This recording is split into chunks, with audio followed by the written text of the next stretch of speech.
We are both extremely excited to have this opportunity to talk with you all today. And so we're going to start off today's sessions with a few introductions before diving into today's conversation, though, on creating a talent strategy for your employee resource group that promotes diversity, equity, and inclusion.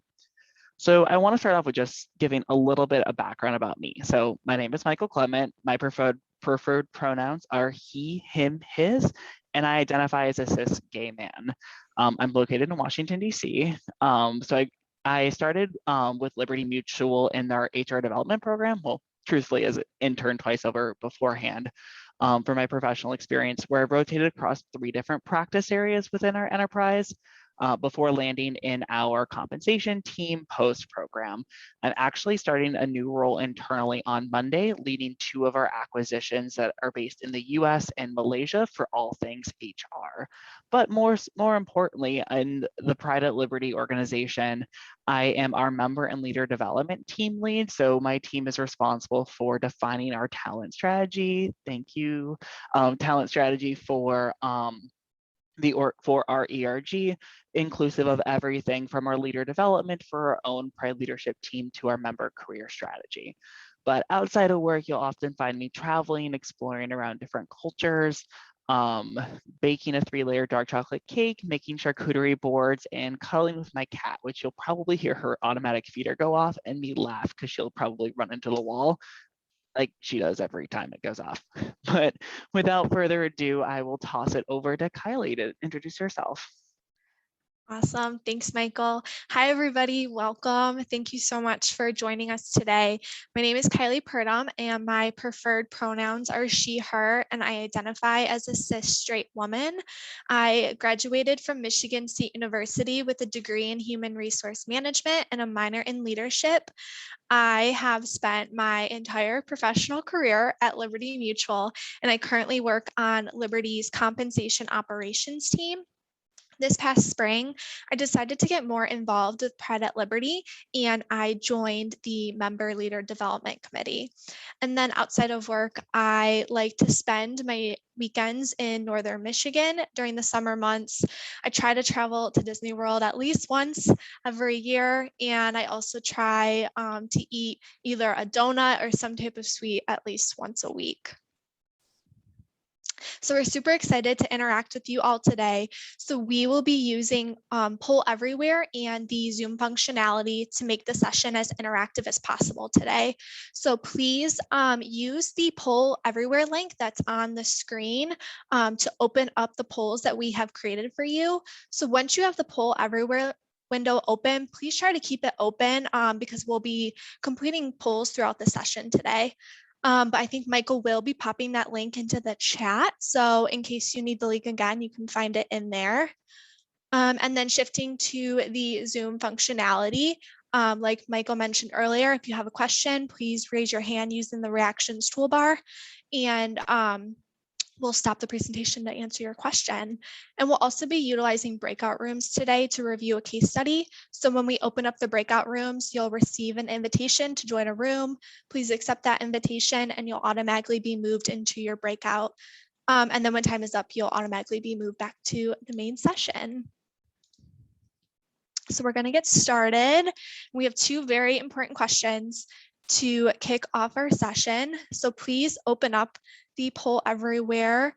And to answer our first question, which is, what is your favorite Lady Gaga song? So we'll take about 30 seconds to answer the poll.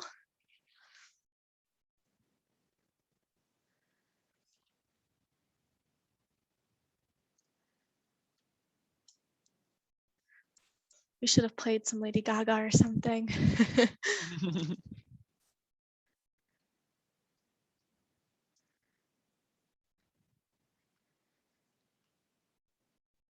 Is the poll working?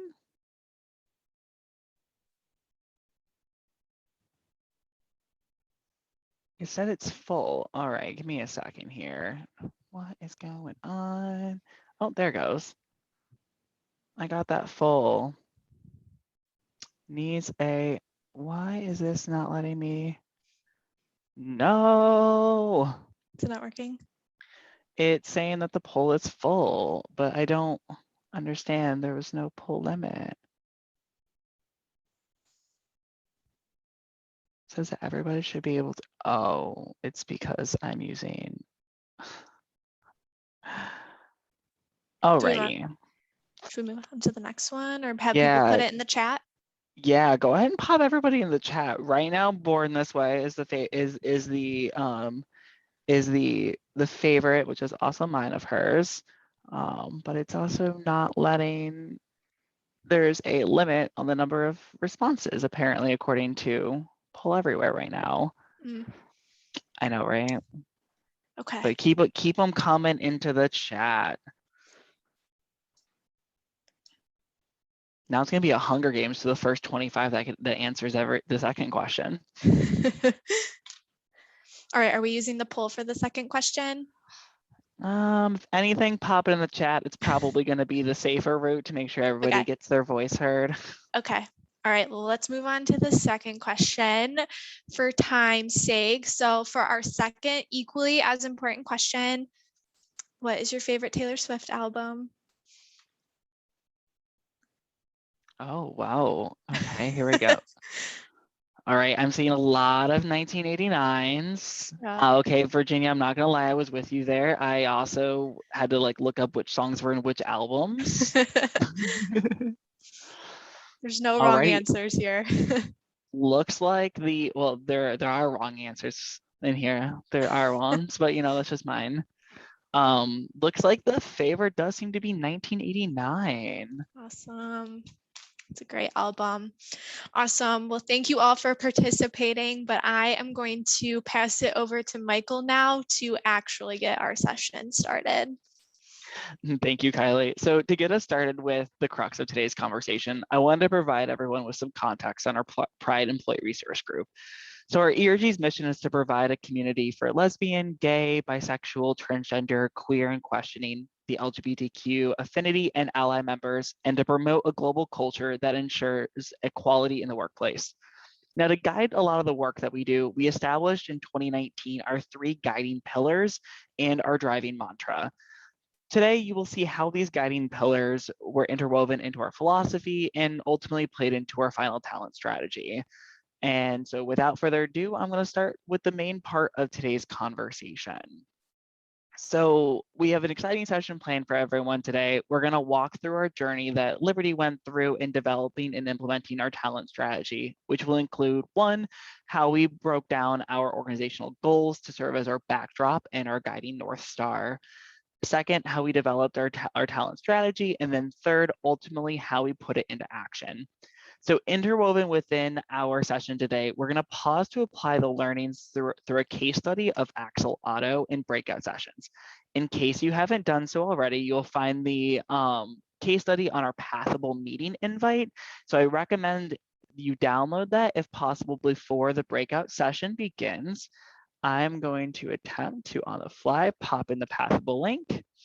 And so to get us started with it, though, Pride recognized that we had an opportunity to attract, retain, and develop a more diverse talent pipeline and to be able to better support our leaders. But we really honestly weren't sure where to begin. We decided that to get us started in the right direction, though, we wanted to analyze a few cues that came from the broader enterprise. The first of that being our journey in diversity, equity, and inclusion. So just to give a few highlights of our journey, Liberty formally started it in 2012 with the formation of the Office of Diversity and Inclusion. Shortly after the formation, we launched 6 ERGs, with the 7th launching this year.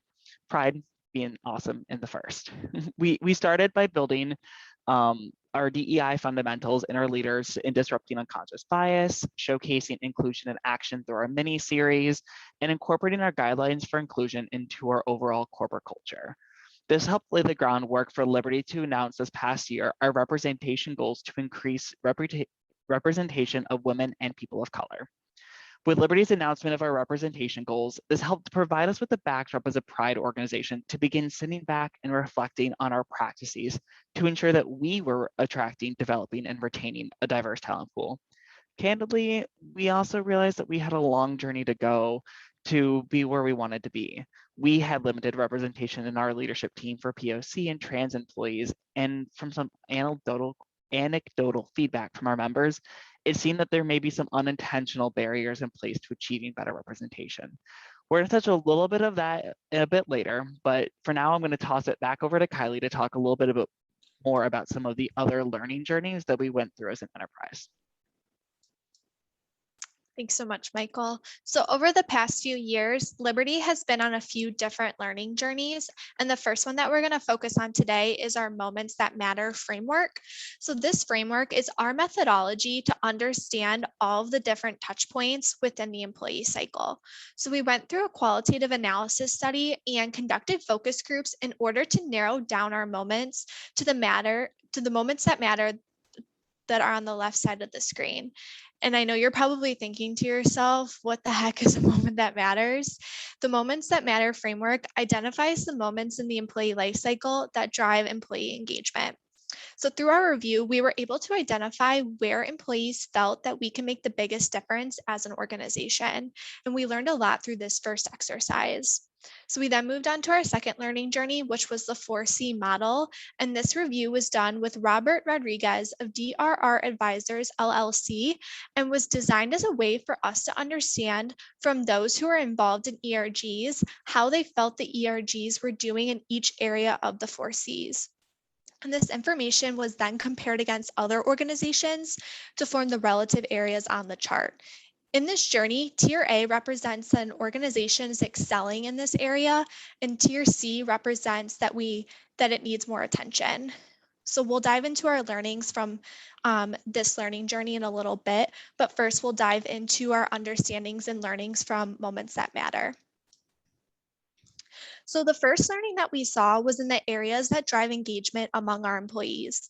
And this included the moments we feel valued by our leaders, we feel connected, we grow and develop together, and we feel heard and trusted.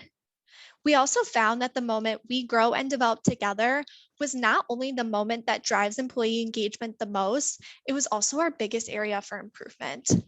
And then finally, other moments such as we have the right tools, we feel cared for and supported, and we journey through change together actually didn't have a significant impact on our employee engagement, but our employees still wanted to see improvement in those areas.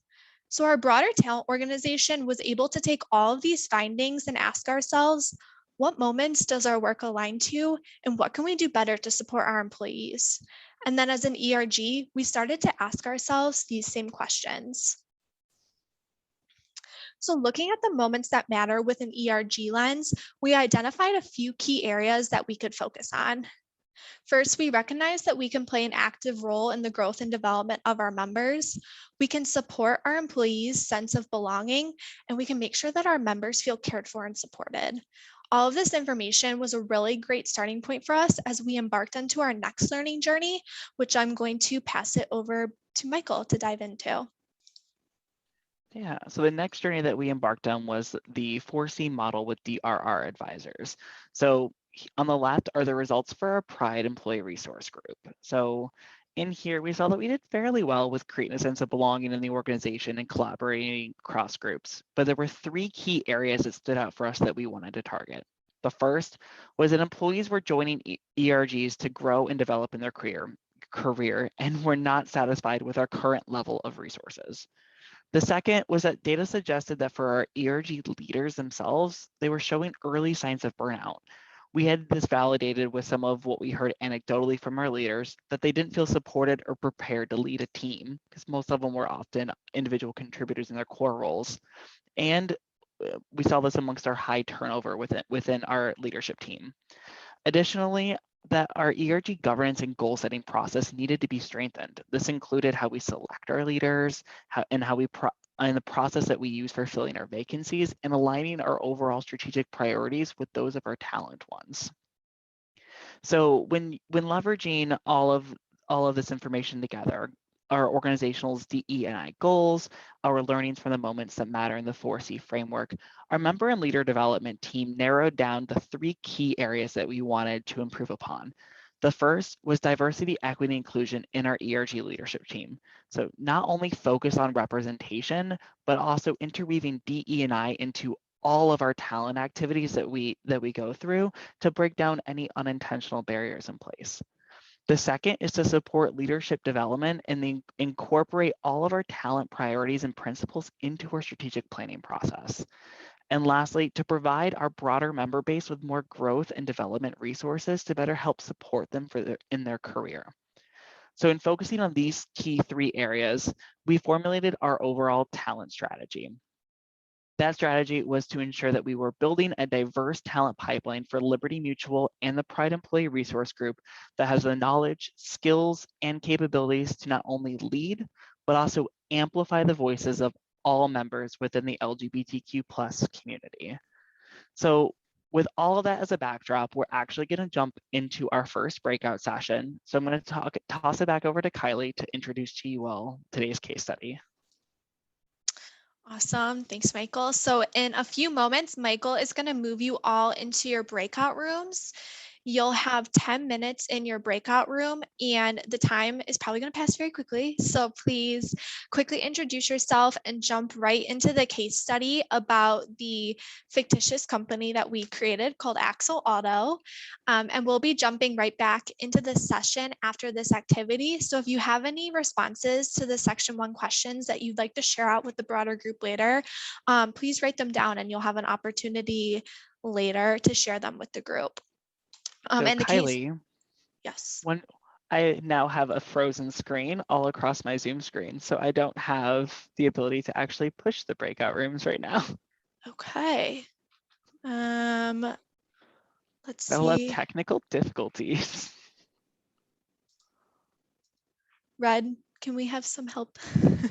Hey there, yes. So what I'll go ahead and break out the groups, and Okay. it looks like there's right around 68 participants. So we'll make them in groups about 4 or 5. Perfect. Yeah. Awesome. Perfect. Thank Doing it you. now.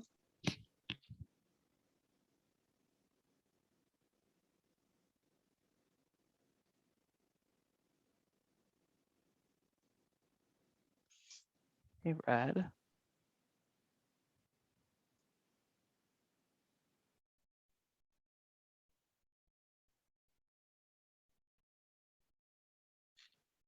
I'm like worried I'm going to get dropped from the call, so I kind of want to drop and rejoin while we're doing this. Okay. Hey, Michael, yes, you are free to go ahead and do that. And if you come back as a participant, I'll actually go ahead and re-promote you back to a presenter. So you'll be Thank fine. you. Yeah. Okay. There's something in the chat as well. I got the notification from it, but I can't even open it. Okay. Oh, it's not letting me leave the Zoom call. My whole screen is like frozen. I can't do anything on either screen.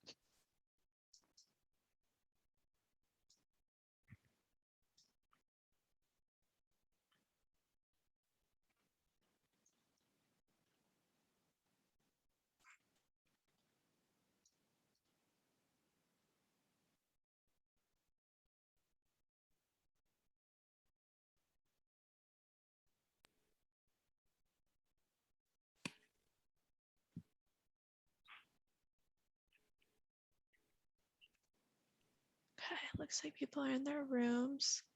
Michael, so you can't drop and join? I did. I just dropped and rejoin. Oh, didn't even notice.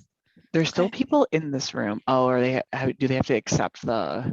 Yeah, they'll have to accept the Zoom.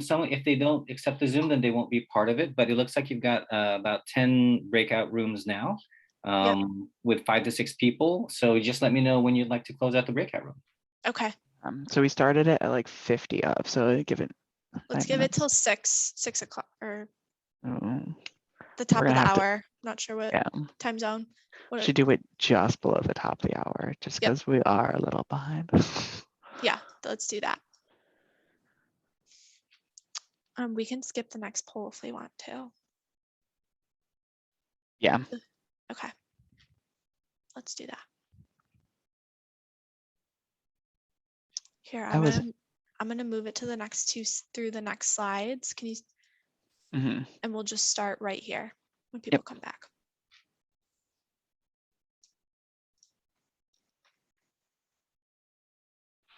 How do we know if people like want to pull us into a chat? normally you get like a pop-up notification that says like breakout room 9 like is requesting your help or something like that. So Red, if I wanted to like randomly pop into like a room and pop between rooms, that's possible, right? Yeah, if you want to, if you just choose the room that you want to go into, and then you would just click enter. Carly, I'm gonna pop between rooms just to like check on everyone. okay.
Hello.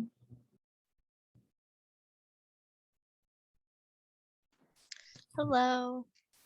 Hi, this is Out and Equal from staff. Isabel, I was just coming to check on the breakouts, and it looks like this is great, Red.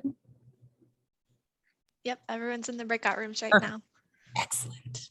Yes. Have a great session. Thank you for checking in, Isabel.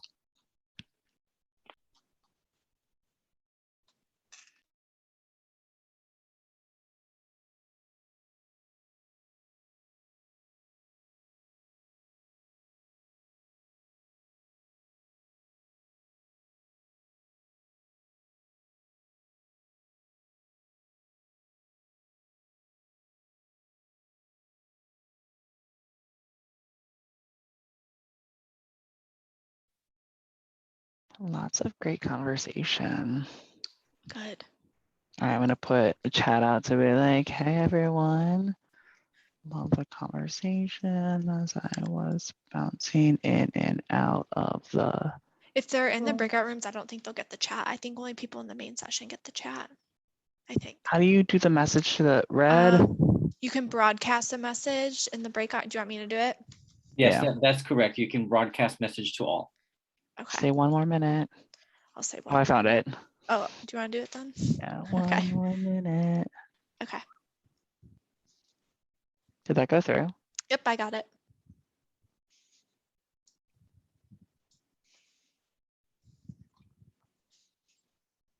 Let's really good conversations and lots of things that we didn't have in our like Good. Okay. stuff too. I was like, Well, I'm excited okay. to hear. That's awesome. I'm like, I might pare down some of my talking points just so we get to that point.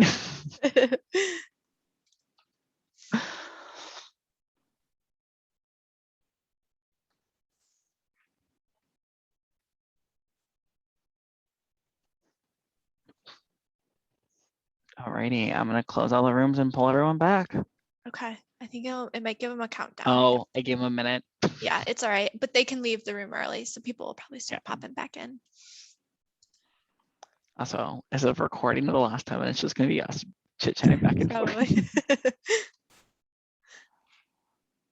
All right, keep an eye on the participant list and it should start going up as people go back to the main session. So Mhm. let me know when we start getting towards where we were at before. I think it was like 60, 70 people.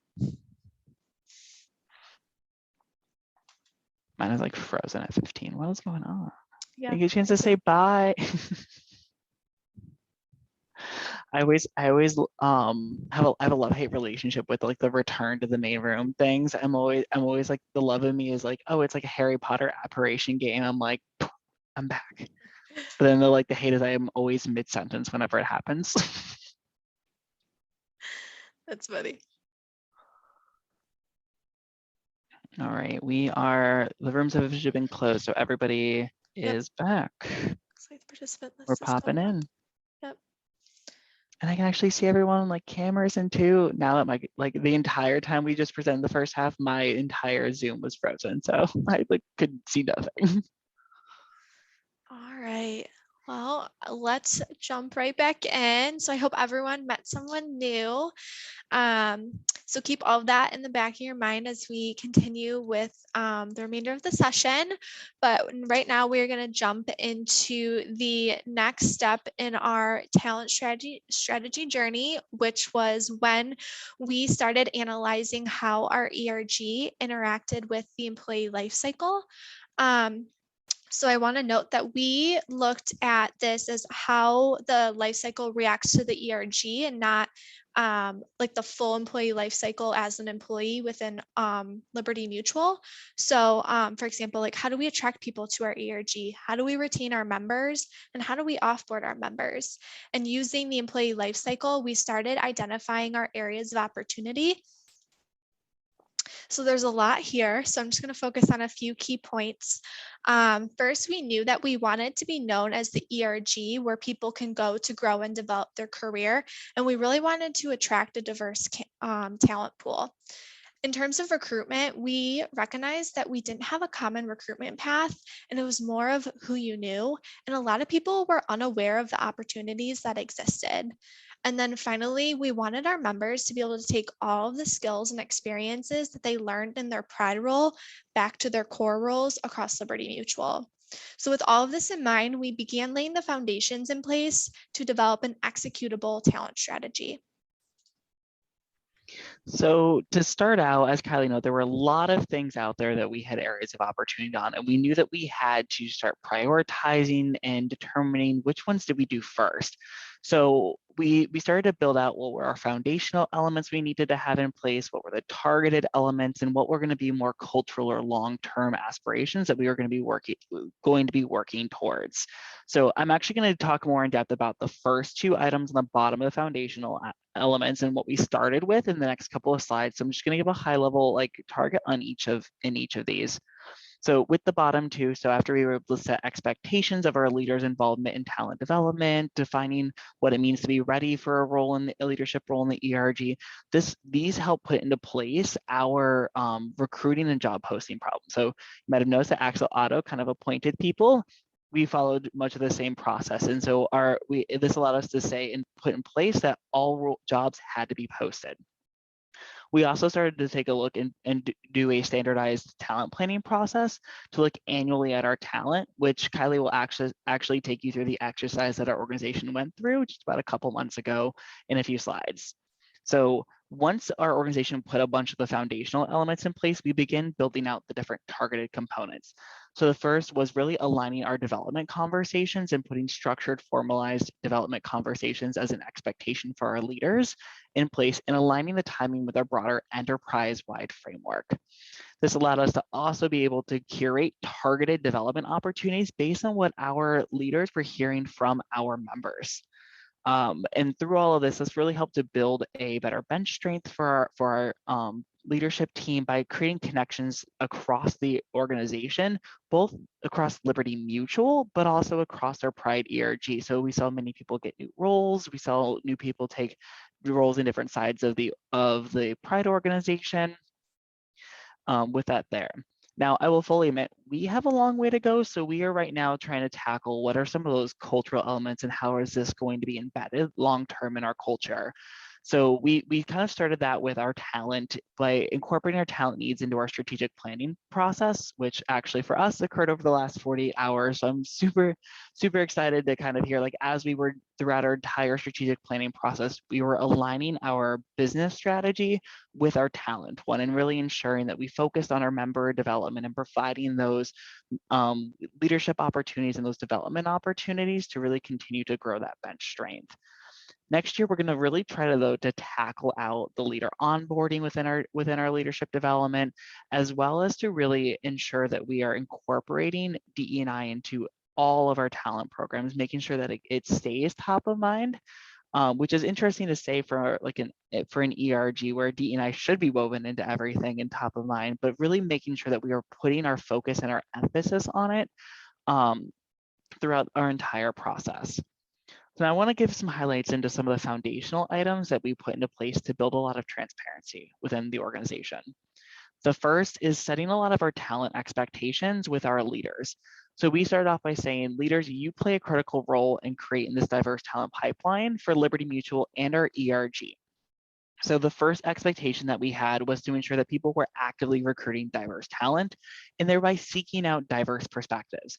I will fully say this was my area of opportunity as a leader within the ERG. I often just asked my friends, do you want to join the ERG and get involved? Which often led to limited diversity amongst my team. Full transparency, out of a team of 15, I had one member that was not white and very limited diversity elsewise. Now, the second was on ensuring that our leaders were focused on their member development, having ongoing development conversations and targeted learning opportunities. One win of mine for this was Kylie's on my team for the member and leader development. She wanted to grow in public speaking. So we thought of doing this as a targeted learning opportunity to really help grow and build that skill. The third area is on two-way feedback and really ensuring that our leaders are not only providing feedback to their members, but also inviting it so that way they can continue to help build and grow their skills as a leader. And lastly, providing that same talent with exposure to our leaders and taking an active role in lifting them up and giving them those opportunities to be seen across the organization. Now, in setting these expectations, these really played a foundational role in the next activity that we embarked on as a leadership team, which was creating transparency into what it means to be a leader within our organization, and by defining what it means to be ready for each role. Now I will say this is our template that we use to guide the conversation, not where we ended. But throughout this process, we broke down what it means to be successful on day one versus what were the skills that we were going to be able to develop and help coach individuals along the way. Really leveraging this to build out what it means to be a leader in our organization. So we began this process by leveraging that skills bank on the right, which were the skills that Liberty Mutual had deemed necessary to be a successful leader. This was ensuring that by targeting and using Liberty's skills bank, we were aligning what it means to be successful in our organization with our Pride ERG. Now, we brought into this so that it became skills, perspectives, and experiences to ensure that we were keeping DE&I front of mind and providing equal weight to the unique experiences that a person brings. Now, the output of this was what we called skill and role profiles. These profiles assisted our leaders in helping to determine who was ready for the next step in the employee resource group, but it also helped them with their development and coaching conversations to help ensure that they were having those active conversations in that active role and helping people identify what are their areas for development and finding those opportunities to help them continue to develop along the way. So although we focused a lot on our leadership development strategy, I want to say that we did a lot of this for our broader member base as well. So I want to toss it over to Kylie to talk about how we adapted a lot of this for our broader member base. Awesome. Thanks, Michael. So with our member development strategy, we separated out the programs and content based on what we called 3 E's, the experience, exposure, and education buckets. So I'm just going to go through a couple of examples. Under the experience bucket, we created role and skill profiles to increase transparency into the skills, experiences, and perspectives that were needed to be ready for each role. Within exposure, we created a mentorship program to pair our members together and create networking opportunities across the Pride organization, but also across Liberty Mutual as well. And then finally, we created a development planning video series to give our members the tools to create a comprehensive development plan for themselves and to enable them to feel comfortable discussing their career development with both their Pride manager, but also their core manager as well. And we were very intentional with everything that we created, and we created a variety of programs because we really wanted our members to tailor their development to their learning style. So we have 2 more polls. So Michael. So definitely not going to use the poll everywhere for this one. So pop into the chat for the first question. So do you have someone in your ERG leadership team dedicated to development, career development, leadership development, professional development?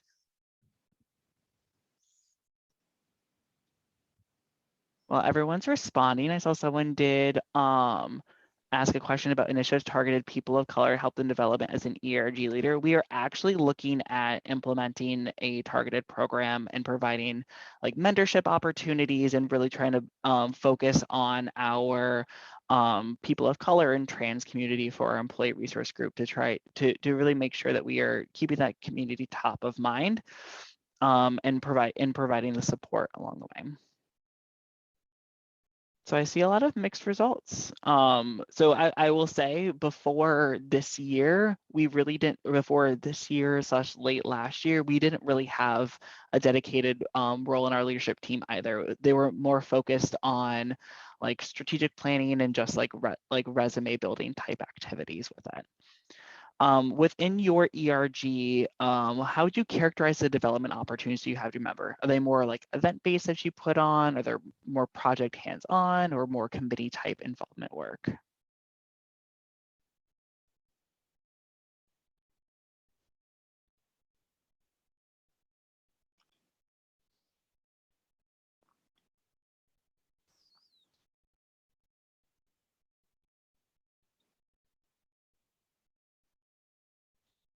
Oh, my cat's ripping on my chair. Get away. No, stop doing it. She likes to use my chair as a scratchy post, and it's not meant for that. Awesome. So I see actually a nice variance of all. Liberty Mutual for background really was more event and committee based, depending on which side of our programming or like support committees, as we'd call them, you're part of. But we are actually moving towards more project based because we've been hearing from our members, especially with the gig economy, that they want more like short-term, quick hit consultant or project type involvement within the org. With that, I'll toss it back to Kylie to keep us going. Awesome. So to pull together all of the work and activities that we had planned for our members and leaders, we organized a talent planning session. Outside of our ERG, talent planning is an activity that's done at all levels of Liberty Mutual. And we saw this session as a way to bring our leadership team together and increase their line of sight into the work that's happening within the ERG and help us gain a better understanding of what our recruitment and development needs are. So we kept our moments that matter and 4C learning journeys in the back of our minds as we planned the session to ensure that the outcomes of the session actually supported our members the way they wanted to be supported. And then with our analysis from the employee life cycle, we knew what our areas of opportunity were, so we really tried to focus in on those areas. We asked our leadership team to identify high-performing individuals on their team and have a development conversation with them to learn more about their interests and aspirations within Pride. And then we asked leaders to complete a template for their respective talent. So this is the template that we created, and these templates really serve two different purposes for us. First, the template could be used to facilitate the actual development conversations, and then these templates were presented during the talent planning session itself by our leadership team to introduce our talent to the broader team. And we focused on highlighting our top talent and individuals who are not as well known to increase our leadership team's line of sight into all of our awesome talent and all of the awesome work that they're doing. And we were very intentional with the fields we put on the template. So we made sure to pull in perspectives to further promote DE&I in our ERG. So in addition to the template, we also asked our leaders to look at their team's organizational structure. So we asked them to evaluate the staffing and capacity needs of their team at both the individual and the team level. And we used this information to help us plan our recruiting needs into the remainder of 2021 and into 2022. So the talent planning session took place this summer and it was really successful. We had a really robust conversation about our top talent pool, and we left the session with very specific action items. And because we already had a solid leader and member development strategy in place, we were able to leverage all of the content and programs that we had already created to support our top talent's development. Based on the templates that were shared during the session, we were able to identify development opportunities for our top talent population. And just last week, we were able to provide our leadership team with curated learning content for their top talent to support those development opportunities that were identified on the template. So looking ahead, we're expecting our leaders to be having regular development conversations with their direct reports, and our team is planning to check in quarterly to support this effort. So with all of this in the back of your mind now, we are going to send you into your next breakout room. Awesome. All right, I'm gonna reopen all the rooms. Okay. Please accept it, y'all. Let you send you back and let you work on the second aspect of Axle Auto.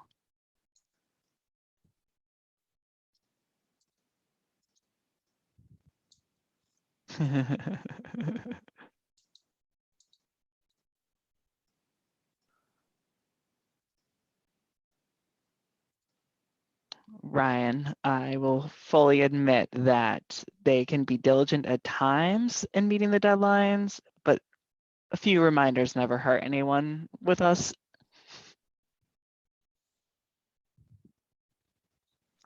And we give about a week of fluff date before the actual date we need it, because we know everyone's going to be at least a week late.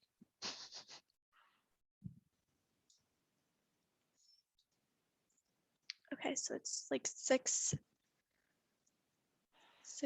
it was 6:16 or something. So let's give them like 9 minutes.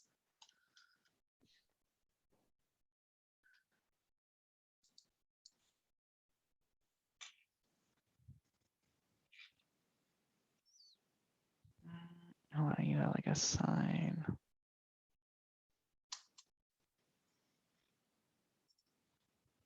right, I'm gonna do some more pop in into the chat. But when we pull everybody back, I want to give at least one group an opportunity, like one or two groups. Hey, Kylie share. and Michael. Yeah. During this breakout period, you're welcome to pause. Just make sure to Okay, I give them 60 seconds.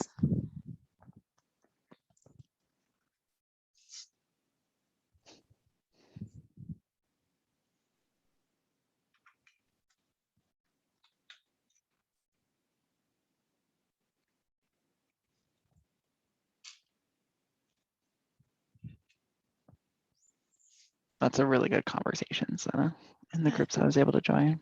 I know, I was just reading the chat. People asked some good questions. Oh. You answered them though. Oh.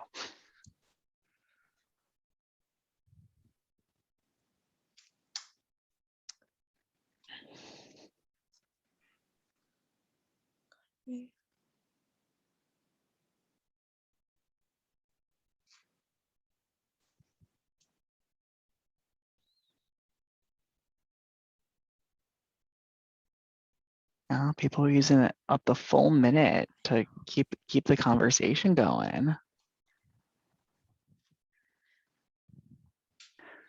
I felt bad for having to rip everyone back. Every other groups I was popping into are having some really, really good conversations.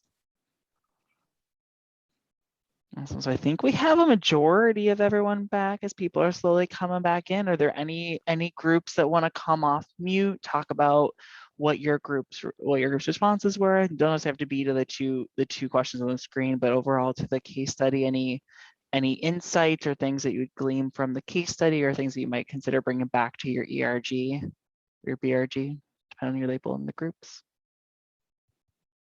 Raise your hand if you would like to come off mute, and then I can have you go off. I can ping you off mute. All right, Eric. I think, can you hear me? Yep. Yeah, excellent. So I think what we talked about, if we think about the group discussion, was really about having the people who want to lead the group actually choose to lead the group as opposed to being appointed.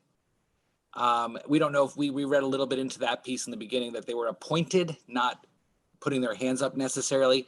But we also talked about in the second question, really the importance of talent planning and really building a bench for the future and using the skill sets needed for each role to help. And that at least is one thing I'm going to take back to my ERG is talent planning for future roll-off of leaders, because we have a 2-year leadership session and we haven't done the talent planning to make sure we have the right people to fill the roles that we have open. Awesome. Yeah, talent planning is super important. Anybody else? It's like Ed's raising his hand. Yeah. I clicked on somebody's and I don't know if it worked. I think it was me. It must have been me because it said that you wanted me to unmute, which I just did. You know, we also discussed the fact that it's probably not the best idea to appoint someone to the role, especially if they're leadership and they're supposed to be setting an example and funding, you know, and all of those types of things. And the other issues that came up, I think, were basically around the fact that the expectation that this will go well and run like a well-oiled machine just because you want it to be so is probably a little naive. So, you know, someone at Axle Auto needs to make a plan and follow a process and actually set some things down on paper that align to the goals and the mission of the organization and say, okay, here's our mission and vision, and this is why we want to do this. This is how we're going to do it. And by the way, who wants to be involved, rather than, hey, you go make diversity happen. So yeah. Awesome. Thank you for sharing. Ed, to let you go off mute. Okay, can you hear me? Yes. All right. So our group really talked about just the overall structure of the group. It should, I'm a project manager by profession, and one of the things we see this as a program. And what happens is the program should live and exist on its own, independent of who's actually there. So what we do usually, or what we talked about was, you want to establish what is the common mission? What is the goal of the actual program or the TRG? And then what you do is you establish, what the roles are, what the qualifications are for that role. And then you look to put people, in those roles, recognizing that, right, some of it requires, it's something that you should, a skill set that you should have or have some experience in, but also at the same time, you've got to groom and build your bench for succession, right? But there should really be clarity, not only around the roles, but the time commitments. We're explicit in the folks who join. Is there a compensation aspect to it? I mean, even if it's just, hey, you can put this on your performance review and we'll acknowledge and recognize that, right? Because a lot of people want to understand, while they have a lot of passion about it, this is, a lot of people, most of us aren't being compensated for it, right? We're allowed to, most of the time, do it on work hours, and that's the extent of it. But a lot of people want to understand what's in it for them. And right now, a lot of it is their passion around the community of the TRG, right? So you still want to establish some of the succession planning to make sure that, hey, if this person leaves for whatever reason at a moment's notice, that you have clarity around what the goal, the mission, and what the program is, what the roadmap is, in front of them, so that when you have to hand the baton off, you can do that fairly quickly, and the person understands, this is what we're working on. Okay, and then they have a skill set to be able to kind of drive it and continue things and make sure that it doesn't lapse when you change leadership. We also talked about talent review, making sure that you have a continuous improvement process to evaluate and implement solutions. And then kind of from a senior executive perspective, you have to have that North Star that is going to be the champion for the TRG, right? And that kind of drives things from the top. TRG is usually driving things from the bottom up. And so you have to have that, the executive sponsor role should really be somebody who takes those things and have them at the top, because that's where you're at. That's where you're going to see your most organizational change that'll happen at that level. And so sometimes we talked about too, that sometimes your executive sponsors can even become stale, right? And so you have to take an active role in keeping them engaged and current, so that they're in it with everybody else, and they're just not just being, the cheerleader and then showing up for victory laps. Absolutely. Yeah. All right, and then I know Kevin raised his hand, and I know we're like at time as well. So Kevin, anything you want to add, or things you want to, shouldn't hopefully let you go off mute. And for learnings to take back? Yeah, I think, can you hear me? Yes. Yeah, I think sort of along Ed's lines, I think one of the major problem is that we noticed is the organizational goals were non-specific. And if you want to build a product or program, that's really hard to do if they're not really specific. And then going downward, you can't tie and connect the dots to eventually find the right talent to connect to those dots. So if you're doing a project or you're doing an event, do you have the right event person? Do you have the right event planner? And if it's not tied further up to the organizational goals and it's all non-specific, then it's very hard. So that's where we started off our conversation, was like, in the first part was like, hey, this isn't all connected down the pipeline. So how can you match up the roles and responsibilities and the talent to do this? And you really need a top-down approach. At the end, we needed to get HR and the ERG leadership into the room and really redefine those goals in some respect. Absolutely. Yeah, I think the main theme is leadership effectiveness and how important it is for your leaderships to be strong leaders. So awesome. Well, I know we're over time, so I think we'll wrap up. Michael, I don't know. Do you want me to go to the next slide, or do you want to just wrap up? I mean, if anything at the end, like I just want to say thank you to everybody. Thank you for sitting through the session. Would love and appreciate your feedback.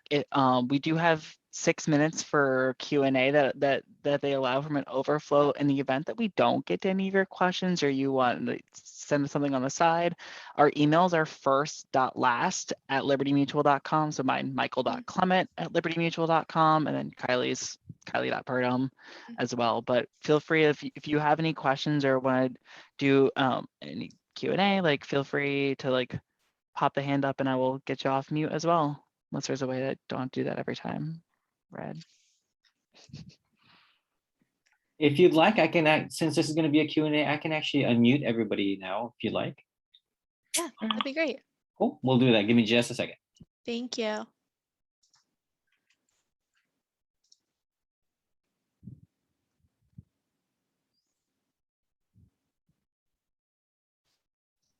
Does anyone have any questions?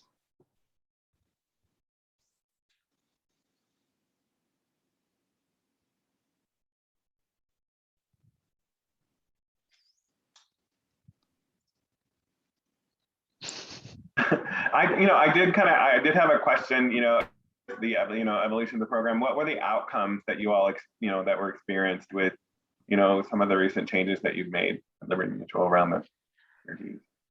Yeah, so we had some really good outcomes. So following our talent planning session, I'm going to use that one as my favorite outcome there. We had this curated list of opportunities for development that we wanted to find for people, but we also in the conversations started talking about how do we increase that exposure for some of those participants across the ERG and get some hands-on experience for them on other teams. So we've actually, following strategic planning a couple of days ago, we actually approached a lot of our members to really get them experience in a lot of the other groups to continue to round out and build their skill set. So one of them being Kylie is going to go from my team, which I'm really sad, but to give her opportunities to go to the global programming team to focus on building out that event strategy and how do we initiate programs for our members across the globe.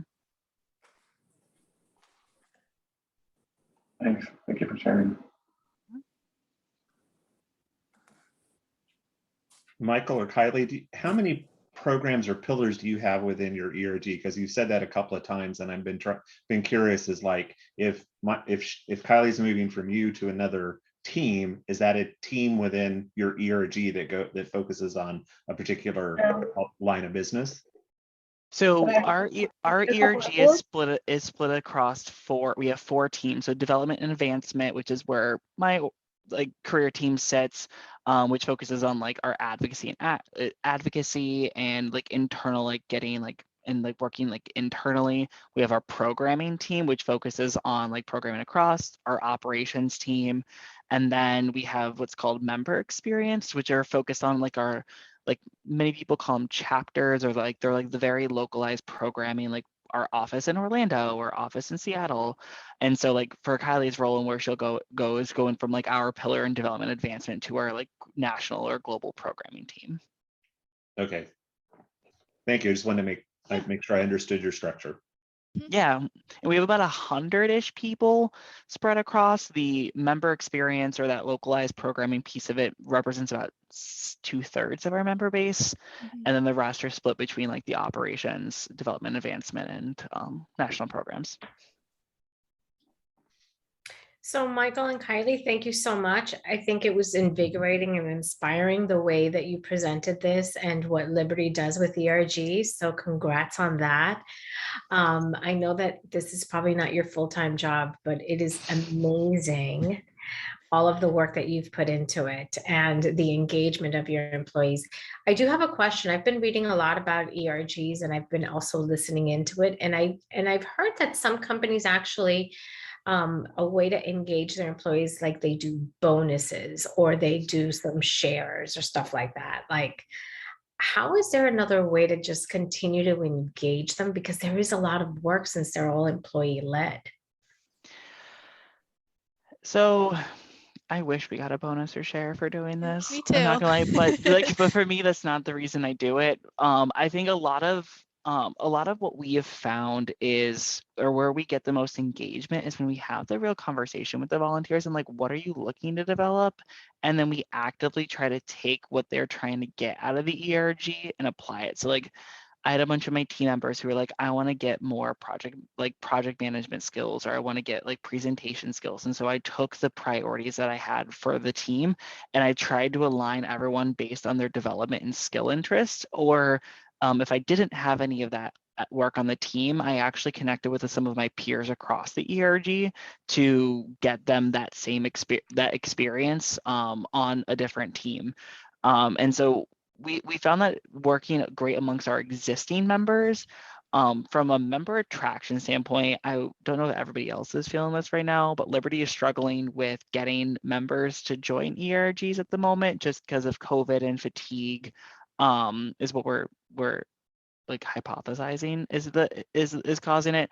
But we're focusing on trying to build out that culture of development so employees are more likely to join it and be able to incorporate it. We're also hoping that by doing more project-based, that it will help entice people to want to join just for short term so they don't have to commit to full committee involvements. Kathy? Hi, so I'm sorry if you've already covered this. First of all, I can't turn my camera on. I think I checked a wrong feature earlier, but that's okay. No worries. So it's all me. So the two questions I have, number one, and hopefully you haven't answered this already, but on your ERG boards, do you have a limited time that people serve on the board to keep it fresh? Or when you have someone, do you just hold on to them for as long as you can? So we don't have any limits on our board. The only limit we have terms, but we don't have limits. So we have like Okay. our co-chairs serve a 2-year term, but there are no limits on how long they serve. And then our vice chairs, everybody else is on like a year term, really, with the rest of it. But there are no limits in there. It is something that we've been batting around and talking about what makes sense, but it's not something that we've gotten commitment to implement. Even to possibly shift them from so someone that's really strong on one board, you may take that person and shift them to a different BPG to kind of share resources that way. The second question I have is with regards to your membership. We've got 5 BPGs here and they're all super strong and great board members. But the membership list I'm struggling a little bit with in the sense of people are checking the boxes and joining the BPG, but how much are they really doing within the BPG? So is there suggestions or thoughts on how to because you want to have an engaged BPG membership because that drives the board. There's no better feedback than that engagement, right? So could not agree with you more right there. We were noticing that of we've got 2,000 members on our email distribution list that all of our resources that go and watch our videos and whatnot. But then when it comes down to brass tacks and our active member list, we have about 100 people. Give or take, it ebbs and flows, plus or minus 20 on the given month, depending on capacity and whatnot. We've been trying to push out more. What we've been trying to do is we have a standardized, we built out a standardized recruitment process that said oh, we're looking for members, and we drive all of our project openings or committee openings through that same process. So that way we're trying to get people used to going to that spot, as well as pushing out the with the who we know. We found that has worked some with our members. We also found out it worked a lot better when we started. That same board is also what we have recruiters post open jobs with in our within Liberty. So when people started realizing that they could go for open jobs but also get development opportunities there, it kind of helped increase that a little bit. Right. Perfect. This was a fantastic session. What a great way to end a Friday. So thank you very much. Awesome. Thank you. Kevin, I see your hands raised as well. Yeah, I was just going to comment on the same. So I work for a large technology company that does databases. And our ERGs are struggling for keeping and retaining membership over the last year and a half because of the pandemic. And so just say you're not the only one out there that is struggling to try to keep its membership engaged and retained, and keep also the leadership, myself and others at that level on the board, and keep working forward. we've had to all of our chapters, we had several, almost 15 to 20 active chapters, and they basically, because we can't go into the office, have basically died on the vine. And so we are struggling on again, off again, to figure out ways to engage with our membership in a virtual space, or potentially maybe a hybrid space in the future. We're just waiting for our company to tell us if we can ever go back into the office. So I just wanted to let you know that we're right there with you. We're trying to figure this out as well. And if someone has a solution, we'd love to hear it. Same. If you happen to figure it out, please, michael.clement@libertymutual.com or add me on LinkedIn, because yeah. Awesome. Rebecca? So I'd like to, if I could add to that though, because we struggle with that with our organization as well. We're a technology solution provider as well, and we struggle with engagement. And we've acknowledged that some people, there's different types of membership, right? There's folks that want to attend events, they want to participate in events and the programs that are offered, but they're not necessarily interested in actually driving and some of the initiatives, or even coming up with those initiatives at the TRG level. But then there are folks that are interested in that, but maybe they don't have the skill set. And then so it's trying to find the people who want to do that, and then help groom them and get them on the bench, just like you all were saying in your it's like you've got to build your bench so you have that succession.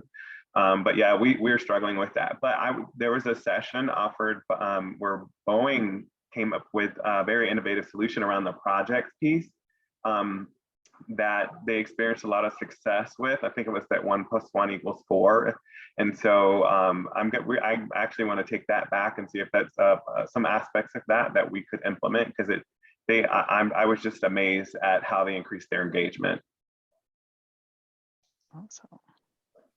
All right, so unfortunately I have time for one more question response. So Rebecca, I know you had the next hand raised. Joe or anyone else, want to encourage you all to please email us or contact us. I will gladly respond to all of your emails and whatnot. So, but Rebecca? Yeah, I was wondering how you collected the data to begin curating your plan. Was it just sending surveys out to your existing members or the employees, or was it focus groups, or how did you get the data to start your journey? Yeah, so our Moments That Matter framework was an enterprise-wide framework that we call it Talent Enterprise Services, our HR teams was doing. And so we connected with that team to kind of begin to understand the data that they had collected. We had to do a proactive reach out. It helps that both Kylie and I are in talent and HR. So it's we knew it was going on, because it's not always known that some of these things are going on with it. But we started with that, and they were able to share those exact slides that we had with those were our data and what the data had said with it. It was interesting for us too, because our DE&I group was going through that 4C model assessment around the same time. So that kind of helped it as well. Highly recommend that from DRR advisors. It gave us a lot of really good insights into what our members were feeling, and we were able to actually compare our results to the broader ERGs across Liberty and across industry benchmarks to see what were we doing well, and where do we have a lot of areas of improvement for. It became a little ERG competition. Let's just say we weren't happy with the results.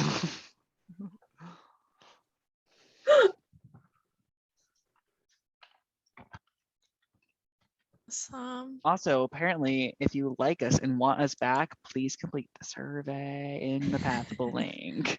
I don't know. I just saw that pop in the IMs in the chats, and I was like, I didn't know that was a thing. Absolutely. I think there's a lot of wonderful engagement, and I'm also the interim HR director here at Out on Equal. So I am just floored by all of the wonderful information you both shared. And I'm definitely going to go back to Aaron Eurydice, my CEO, and ask for you two back next year. So yeah, it was one of the best sessions I've been to this year. This is my second summit. So well done. Well, bravo to you both. Thank you. Thank you so much. If I haven't been murdered by the M&A activity that's going on, I will gladly come back.